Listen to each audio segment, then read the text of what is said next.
So, hello, good friends. It's just a pleasure to be back, and today I'm talking about something that excites me enormously. And I want to start off by giving credit to our beloved Gary. Hello from my heart, Gary.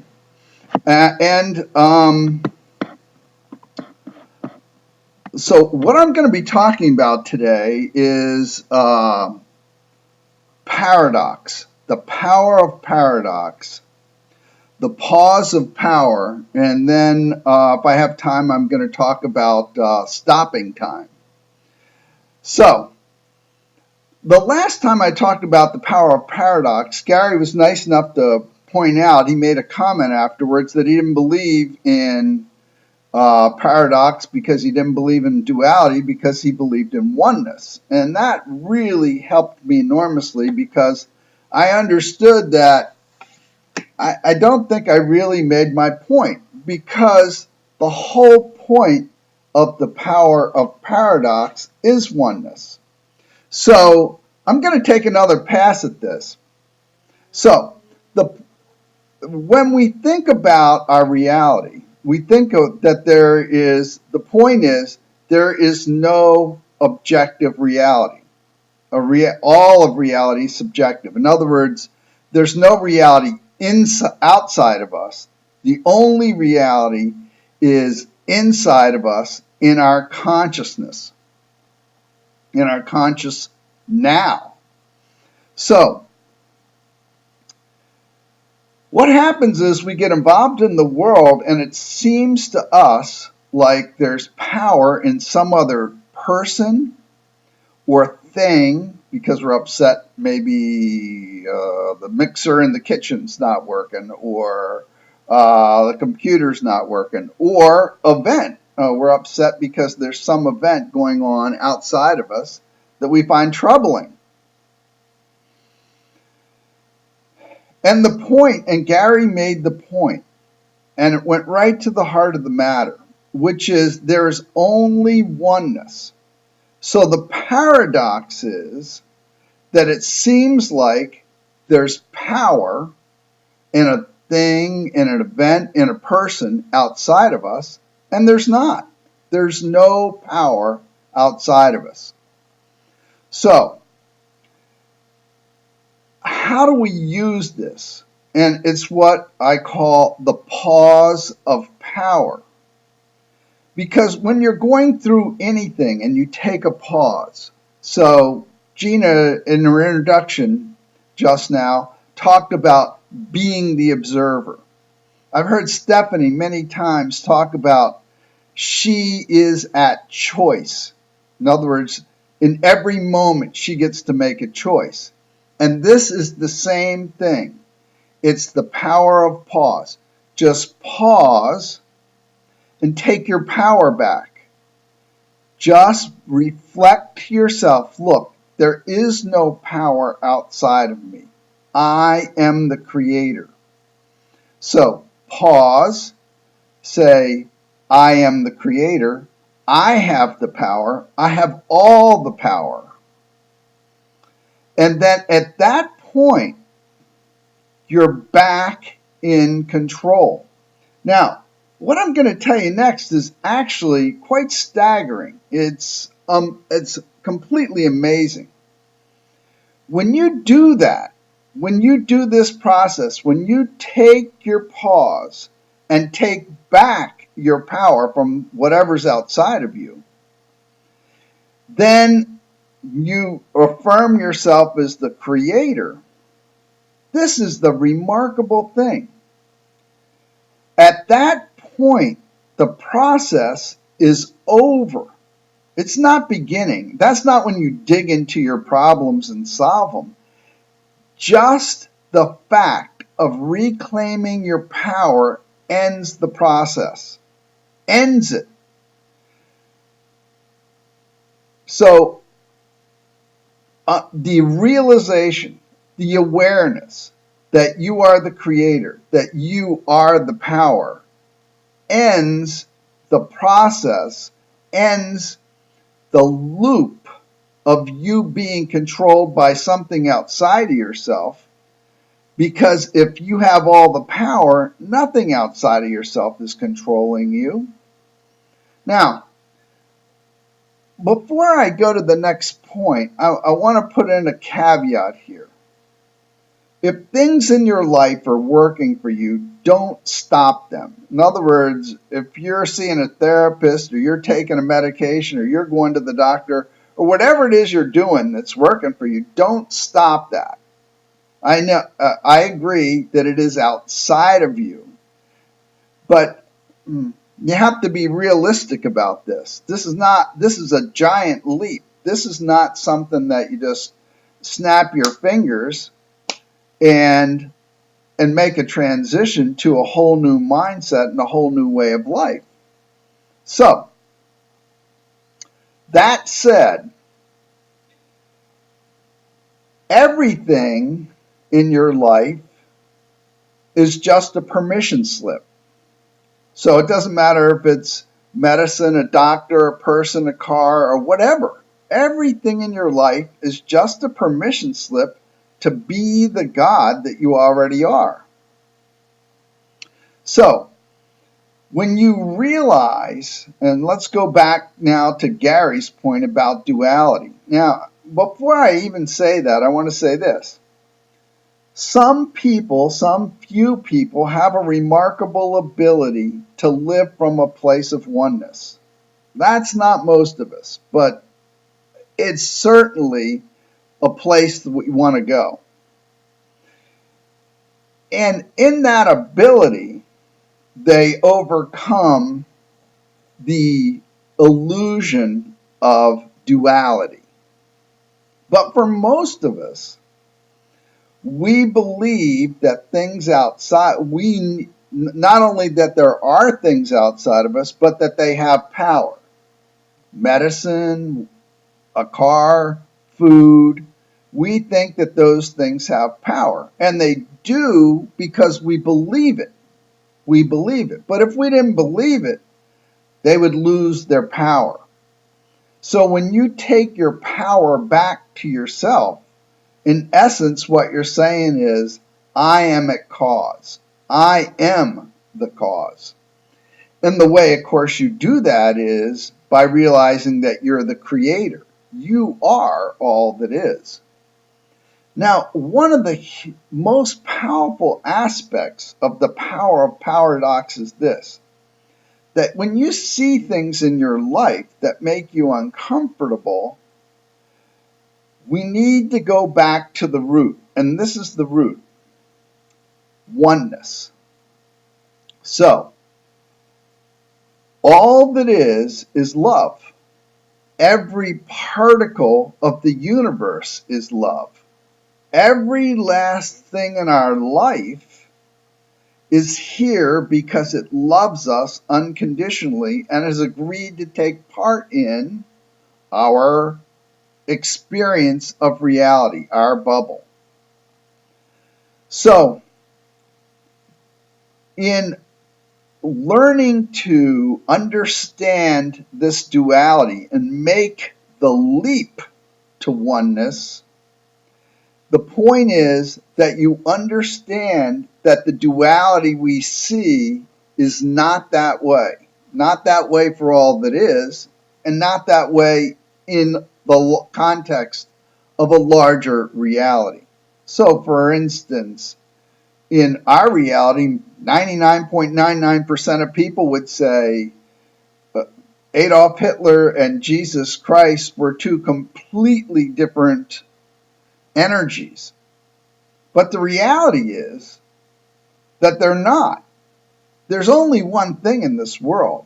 Gary nailed it. There's only oneness. So it doesn't matter if it's Adolf Hitler or Jesus Christ, it's still only a part of God. And since it's only a part of God, it can only be love. That's all the energy in the universe comes from all that is. And every particle of that is love. So that's all it can be. So, whatever you're going through, take the pause of power. In other words, pause, reclaim your power, and start again with, I am the creator. So if you start from there, you're looking at your life and saying, well, look, this is all a symbol. What does it mean? What is it telling me? It's just a reflection of your vibration coming back to you. So at this point, it's important to use your inner compass, because your inner compass is going to guide you through this process. And you know when you're sorting your way through it, when you feel bad, you're off track, and when you feel good, you're on track. So the process that I've gone over quite a few times is you've taken your pause of power and you say to yourself, now, what belief would I have to have in order to feel this way? You're going to find it's not congruent with or not in alignment with all that is, because all that is absolute well-being, infinite love, infinite expansion. So if you don't feel that way, if you're feeling unsafe, if you're feeling unloved, if you're feeling hemmed in, if you're feeling like constricted, restricted, if you're feeling like something's not a possibility, then that's not in alignment with all that is, and that's the starting point for working with your belief. Now, I think that covers the power of paradox. So the power of paradox expands your mind. In order to understand what's happening in your world, you're going to have to expand your mind so that whatever is going on in your world, whatever you're seeing, is part of your oneness. In other words, it's all good. None of it's bad. When all that is created this universe, she made a decision, and the decision that she made was she was going to focus on the good. Inherent in everything is the good and the bad. So it's merely a matter of choice and focus. And the question is, where are we going to focus? And hopefully, you've been asking yourself each day, what do I want? And so if you've been asking yourself that question, then you can reorient yourself to, what do I want? And take your focus there. Make your choice there. So hopefully that technique will help you. Take a pause of power, reorient yourself. That's the same thing as being the observer. It's the same thing as the power of choice. Now, the next technique that I want to talk about is stopping time. So, the first thing to do is take ownership. And the fact of the matter is that there is no time. So if time exists in our reality, we're creating it. We create time. We are the creator. So that holds the secret to how to stop time, and I'll get to that in the details. Now,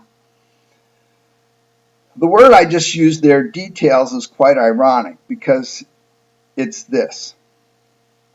Because we're all that is, wherever we look becomes more. It expands. It opens infinitely in whatever direction we're looking because we're all that is. We're literally creating that. We're going out to the universe and we're bringing in things that expand it. And it's this process of looking at the details that actually creates time. It's this process of sinking into the objective reality and trying to sort it out with logic through the concept of cause and effect that really creates time. As we sink into those things, what's happening? We're getting lost because they don't exist. We're creating them, and then we're trying to work with that world, the world that we've created in front of us, the details we've created in front of us. Then the way it works is simply this. We create them, and then we say, well, we have to do that. And as soon as we start saying we have to do it, we're in a loop, aren't we? We're in a loop where we're stuck with, in fact, living our creation. Now, what I'm going to talk about next is the way to stop time. And you all experience it all the time. So, and this is the way it works. When you do something that you love, that you're passionate about, that makes your heart sing, and you do it for, say, 2 hours, and then at the end of that process you go, wow, that seemed like 5 minutes. It was literally 5 minutes. And the reason is you stopped time. You followed your heart, you followed your joy, and in doing that, you stopped creating time. You stopped creating time, and what you felt at the end, that it was 5 minutes, was in fact exactly the case. So there's a big secret here that we all know, and that is that we follow our heart, when we follow our passion, when we follow our excitement, we're stopping time. But it goes further. This is not something that we get and do occasionally. This is something we can consciously do. And the way you do it is by creating joy in the moment. And the way you create joy in the moment is by appreciating. So if you just take wherever you're at and whatever you're doing and start appreciating it, appreciating the details. The way that Esther Hicks with Abraham does it is she'll actually start to appreciate her pillow. And she'll go on and on and on about how wonderful the pillow is, how great it feels. The point is that you have the power. The power's not somewhere out there. You have the power to make the decision to enjoy, to put yourself in joy for whatever you're doing. And when you do that, when you feel that, then you have stopped time.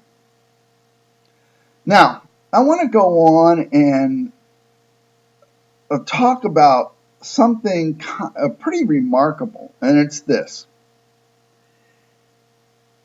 There are remarkable times we achieve this, and sometimes we achieve it in sports, and it's called the zone. And sometimes we achieve it when we're just holding a baby, or we achieve it when we're in love, when we kiss somebody for the first time and then run, skip, and jump all the way home. Because our heart's singing, it's pure joy. And it's, I don't know how to exactly explain this, but it's like, of course, there's only you, but there's not only you. This is the paradox. It seems like it's only you, and the person in your life is your creation.